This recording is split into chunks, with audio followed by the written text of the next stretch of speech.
ఓం సాయిరామ్. ఈరోజు సాయి స్ఫూర్తిలో వేడుకుంటే అన్ని సమస్యలు పరిష్కరిస్తారు బాబా. మనం అడిగే ప్రశ్నలకు సమాధానం చెప్పడం, మన సమస్యలను పరిష్కరించడం సాయినాథునికి చాలా తేలికైన పని. అయితే సమస్యలు కష్టాలు చుట్టుముట్టినప్పుడు మాత్రమే మనం బాబాను శరణు వేడుకుంటాం. నా సమస్యలను నేనే తొలగించుకోగలను అనే అహంకారాన్ని, అజ్ఞానాన్ని పోగొట్టడానికే సాయినాథుడు మనకు సమస్యలను కలిగిస్తూ ఉంటారు. ఈ శరణాగత భావన మనలో కలిగించి మన అజ్ఞానాన్ని పోగొట్టేది బాబావారే.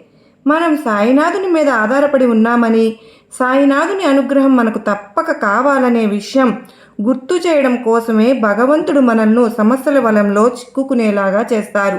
దైవ స్వరూపులైన బాబా మనం అడిగిందే తడవుగా మనల్ని సమస్యలను పరిష్కరించగలరు. కానీ ప్రకృతి త్రిగుణాత్మకం.